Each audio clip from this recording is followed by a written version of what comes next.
And now we are going to do a very simple Python-based example of penetration testing. And we've talked about penetration testing as being a security practice to see how things respond to certain attacks or certain prompts, and that's exactly what we're going to do. I've set up two REPLs. One is a web REPL, and it gave me this URL here. And you can see it's a very simple website. It doesn't have much on it, but it has enough for us to use it as a web URL. And then over here, I'm going to start by importing the requests module, and that's going to let us do HTTP requests.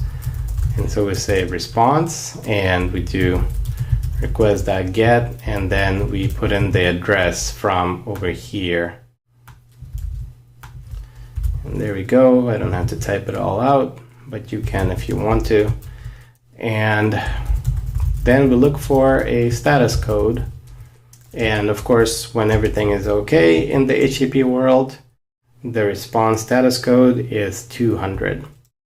And we need to add a colon here. And then what we'll say is, if everything is fine, then print okay. Okay, let's try that out.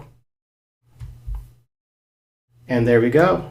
It's exactly what we thought it will be. But the thing is, this isn't really poking and prodding enough for us. So what we're going to do is, first of all, we're going to say else. What happens if it's not okay? We're going to say request failure. And then we are going to elaborate what's going to happen inside here. So instead of just saying print OK, we're going to actually do another request, because now we know that the URL is a real URL. And so as an attacker or as a researcher, we want to see what else might be going on. So we're going to fill this back out. And then we're going to say, what about admin.php? Like, does this have an admin panel that maybe we can log into? So then we try this request, right? And again, we're doing response.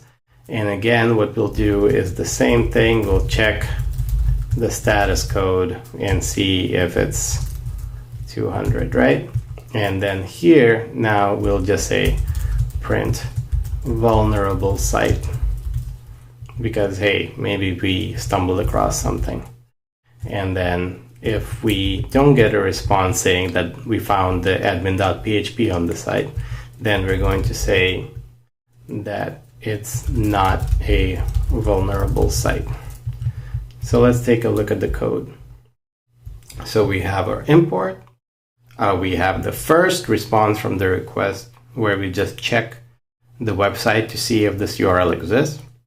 And then if that 200 is okay, then here you'll see in Python, we go one level in notation deeper. And then we say, get the second URL, so basically a deeper URL.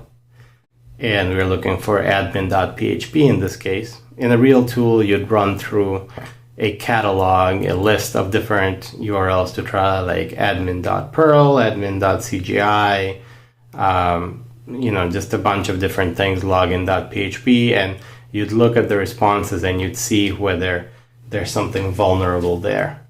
And now what we'll see is, if we run this,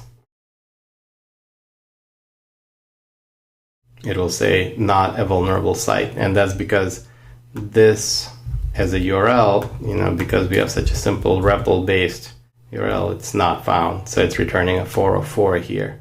And we can actually check that by looking at this and doing status code, right? And we can do, and there you go, it returns a 404 under the covers.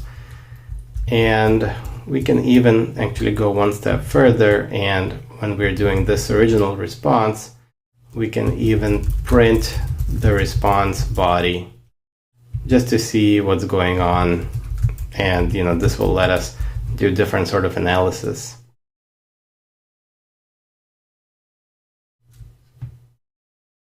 So it's running, and there we go, it's showing us the HTML that comes back. And based on that HTML, if we are doing research, we can see that there's JavaScript that's running there, and there's some style sheet linking as well. So that might be something that we use when we either plan how we're going to protect the site, or we plan how we'll attack the site if we're the attacker, which of course we don't want to be. So that is an example of a very simple, very basic penetration test.